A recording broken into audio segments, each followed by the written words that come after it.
So how far and wide do you go with your family tree? How many ancestors do you add? Do you add all the siblings? I get this question a lot. We're going to answer all of those questions coming up.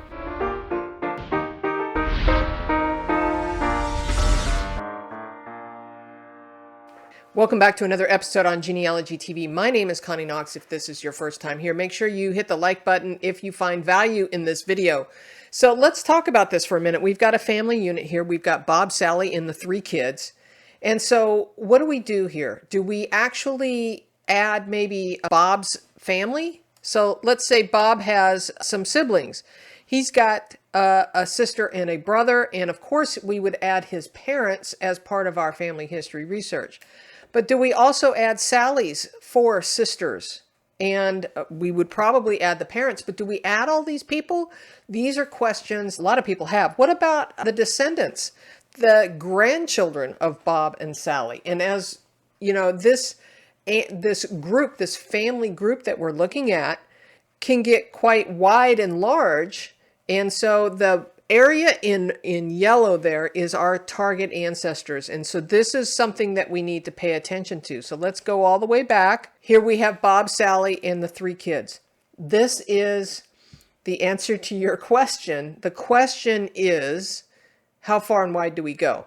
Well, if we are focused on our research and we're focused on Bob and Sally and the 3 kids, then we're going to do our reasonably exhaustive research on this family unit first. But if we're trying to find Bob's parents, wouldn't it be wise that we then take a look at Bob's siblings? Because it might be the eldest child who inherited all of the family stuff, or maybe not. It might be the youngest child. It might be Bob who inherited all the family records and such. Or, as we're doing more research online, it might be in the records of the family siblings that help us to understand some of the nuances of the whole family unit. Because if you think about it, Bob's parents and siblings here are part of their own family unit before Bob married Sally, right? Well, then the same goes for Sally. Sally has her parents and the 4 siblings. So we really need to do that reasonably exhaustive research on all of the siblings for Sally, and quite honestly, their descendants, because it might be in those records that help us find Sally's parents, okay? And then if we're doing DNA research, we definitely want to be coming back down to present day and looking at the descendants for more DNA cousins or just cousins in general that would help us. Does that make sense? So we really need to get focused. We'll talk about that more here in a moment. Hey, we're going to get back to that video here in just a moment, but I want to let you know that Genealogy TV has a website, a newsletter, and a Facebook page. Links for all of that are in the show notes below. All right, let's get back to it. So this really comes down to, what is your research question? Because if you don't have a focused research question, then you're just raking the leaves all over the tree and you're trying to find the hints, and then you start asking questions, well, just exactly how many people do I add to my tree? And it gets really confusing. And the reality is you only need to add as many people as you need to resolve your research question. So let's define a research question. Get the who, what, where, when, why, and maybe the how of something that you want to know. That one burning question that you have. Let's start with the one that you want to know the most about. Now, it might be that you want to know, hey, rumor has it that my family came from Ireland. Well, you may have to work your way back up the tree methodically to do that, to answer that question.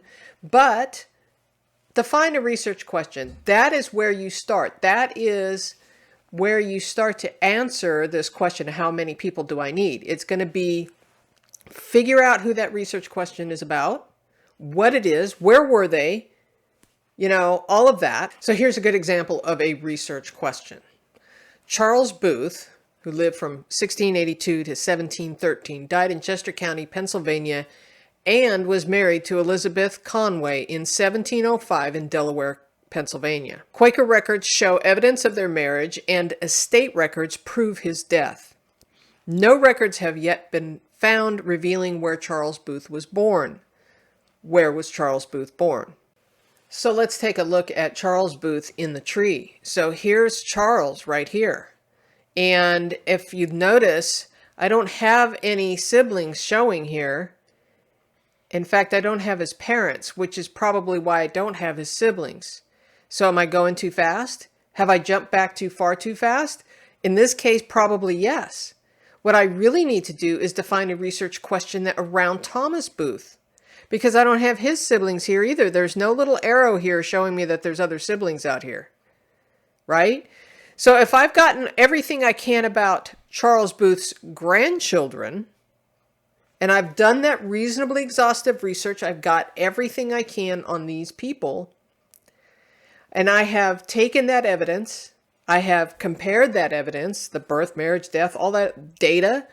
We've compared that information. We've correlated the evidence to make sure that we believe that this is the right birth date versus this other date that's showing up in a not so great document, right? We've come to a conclusion about what data is accurate for all of these grandkids of Charles Booth. We've written it into our research notes. So we're feeling confident about our research. And now we can then step forward to Thomas Booth, make sure we've got all the reasonably exhaustive research about him. And along the way, I'm likely going to find Charles Booth and his wife Elizabeth, right? And I'm going to find any siblings that Thomas Booth had. Now, Thomas Booth may have been an only child. I need to go in and really examine all of that. Again, correlate the evidence, right? Come to a conclusion, write it in my research notes, and then I can go and, mark them verified. And then I can feel confident about stepping back to Charles Booth. So in this case, maybe I'm jumping too fast. So think about taking a step backwards, maybe even two steps backwards, going back down the tree to closer generations to make sure that you have flushed out everything you can find.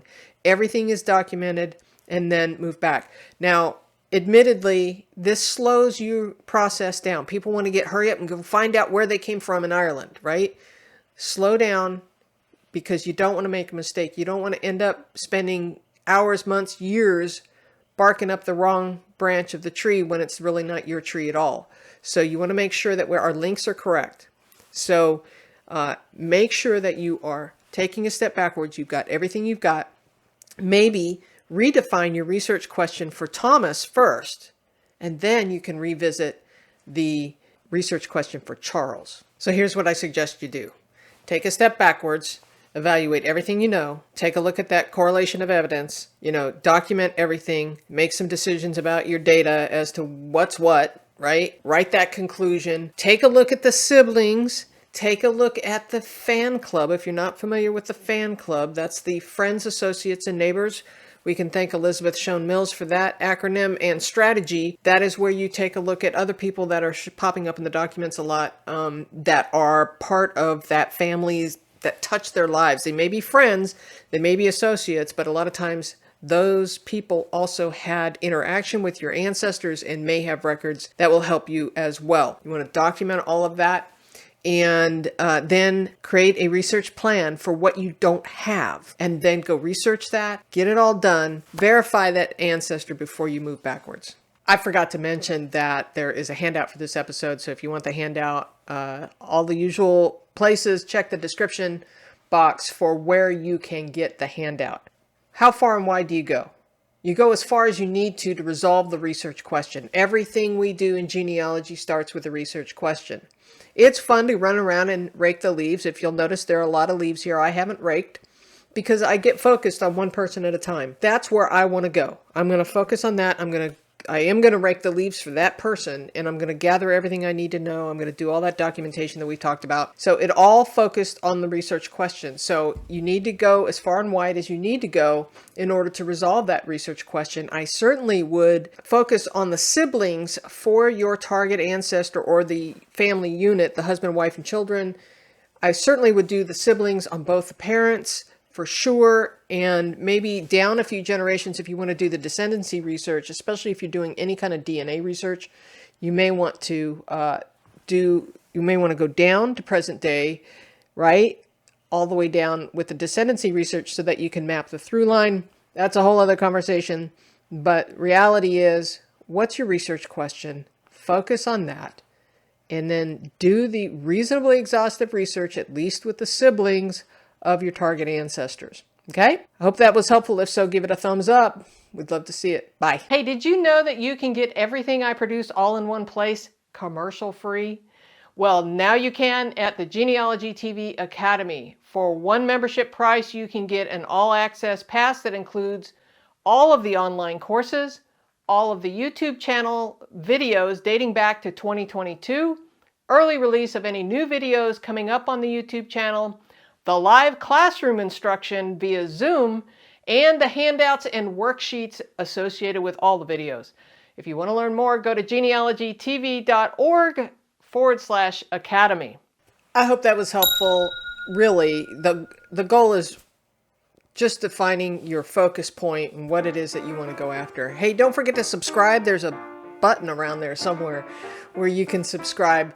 And that way you can get in the know about more videos like this one as they're coming up on the YouTube channel. All right, we'll see you. Bye.